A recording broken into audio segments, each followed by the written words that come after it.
Good morning, good morning, good morning, good evening, good afternoon, even wherever you are. It's me, Ryan. Here's Angie. Let me just invite her down. Come on down, Angie. One sec. Invite co-host. Invite. There we go. Send invite. There you go.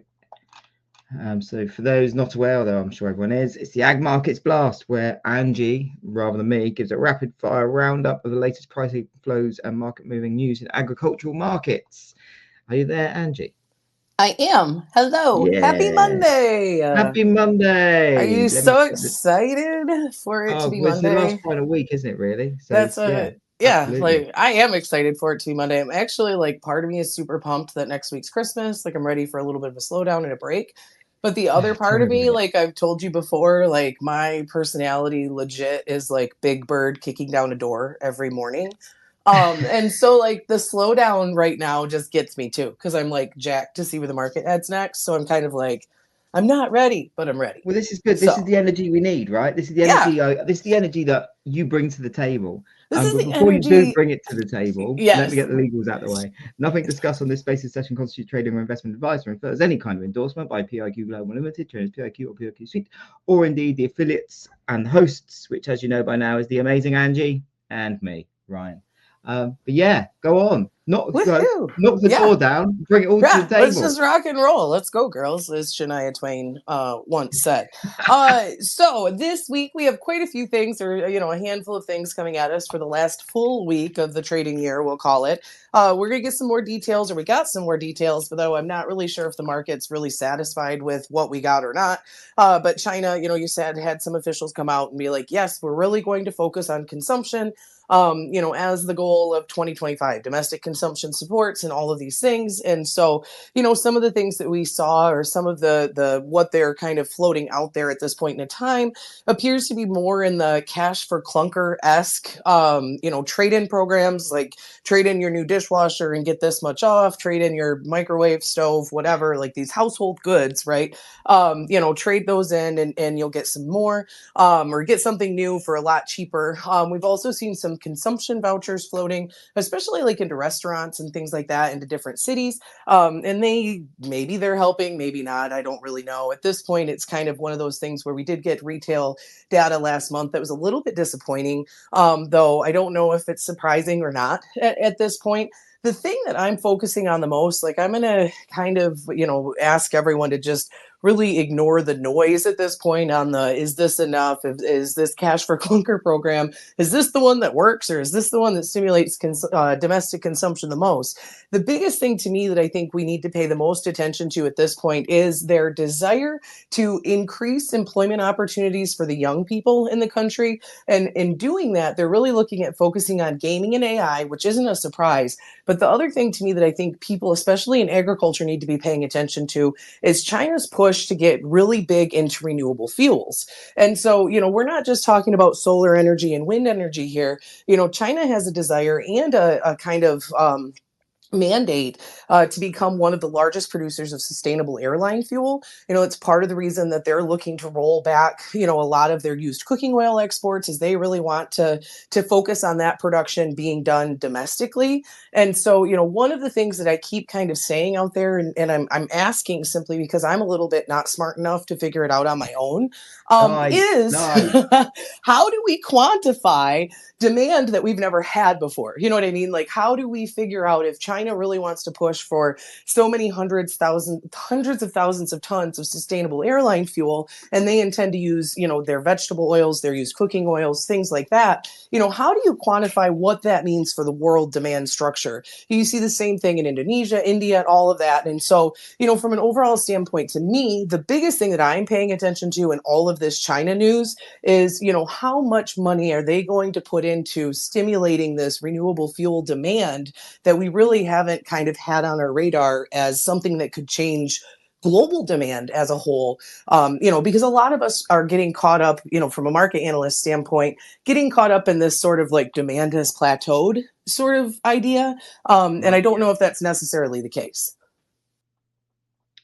I'll I've got stop no there. I'll questions. stop there and let I you felt ask your, like yeah. I could sense like a pause I there. knew you Ryan, have you got probably any did. questions? No? Yeah. No. All right. On to point too. We'll have a few outside inputs to be paying attention to this week, obviously. We've got the Fed decision on Wednesday, where it looks like they'll probably raise rates again, right? And then Raise, or it, cut, cut, cut. Cut. cut. That's a Freudian. That's next Whoa. year at this time. We'll be talking about raising rates, probably. Well, There yes, you go. just on that briefly, before we start getting into a hiking Yeah, cycle cutting rates. prematurely. Yeah. But no, I think it's nailed on. It's like 96%, 97% chance market's pricing in for a cut 25 basis points. Yes. But everyone is already now thinking about the commentary that follows Mhm. this. Because there's going to be a lot of caveats probably in the statement and in the presser from Mr. Powell, obviously because he doesn't want to kind of cement his view too much, because obviously we've got the incoming President Trump. So it could be a very vague-ish or commentary on the FOMC, which will really, really annoy a lot of analysts. But 100%. You can't really blame him.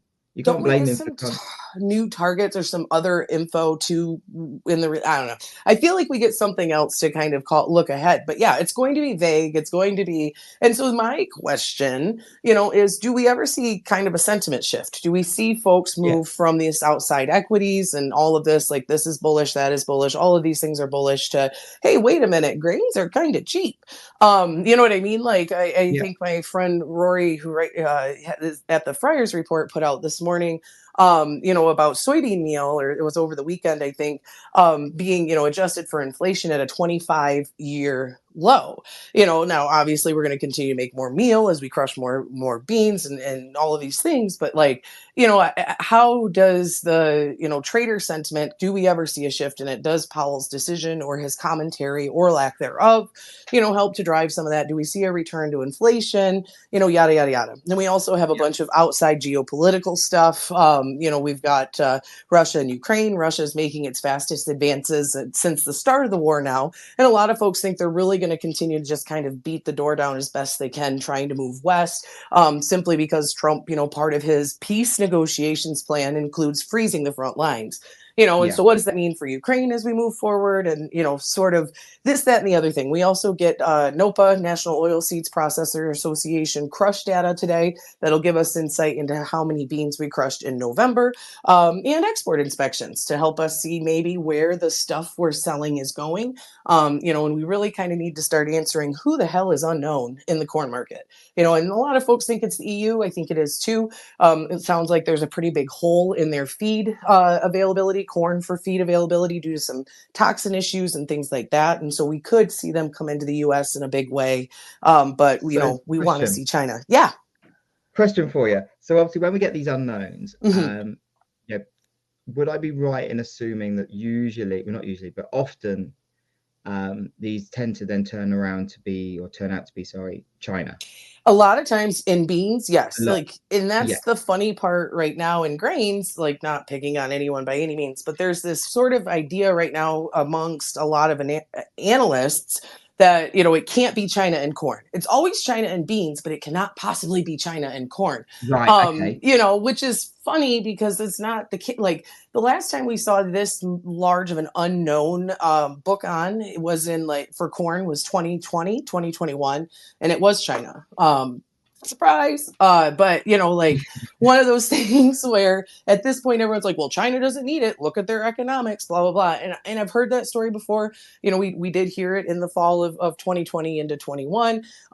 China does have some condition issues as well. They had a really wet harvest. They don't have the infrastructure and the technology we do to dry down their corn supplies. And so you've seen a big push of product move from the farmer hands to the government or the commercial hands to try and stop the quality problem.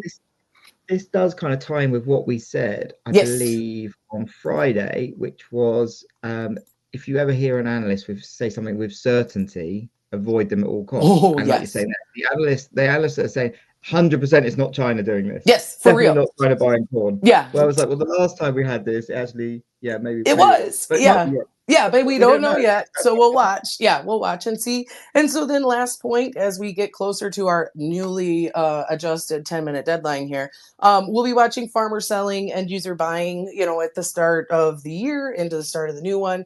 One of the things that I will say, and I want every farmer that's listening currently to plug their ears, but the one thing that does make me really nervous right now is that the farmer is a very eager seller, and the end user is a very hesitant buyer.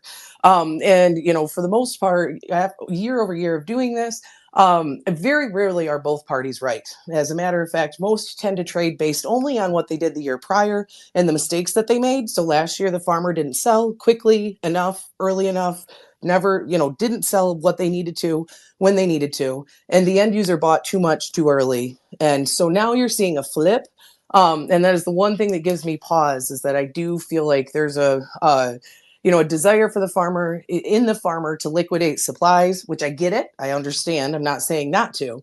But there's also a little bit of a slow roll on the end user's part. And so that could be something that could be kind of explosive here as we work our way. Not necessarily, I think, February, the rest of this month into January, you're going to see a continuation of grain moving into the pipeline and slow end user buying. But when we get into February, I think you could see that pipeline movement really slow down across the United States. And that'll probably come in just as the end user where it wants to get engaged. And so that'll be something to watch. And I'll continue to watch what spreads and bases do this week just to get a feel for what the heck is happening. And that is it Perfect. for me. Perfect. Well, that is fantastic. We're getting very good at this. I know. I Pat, like pat it. You'd myself almost on. think we were professionals. Well, let's not get carried away. Angie, thank you so much as always for this. I am going to try and get these converted into podcasts as well. At the moment, they're obviously just on Spaces and on YouTube, but we will try and get this sorted and get them podcasted up. Listeners, thank you as always. I trust you all had a great weekend. I look forward to chatting to you guys tomorrow. Have a great day. Don't do anything I wouldn't do. Stay safe, and we'll catch you tomorrow. See you tomorrow. Much love. See ya. Bye bye.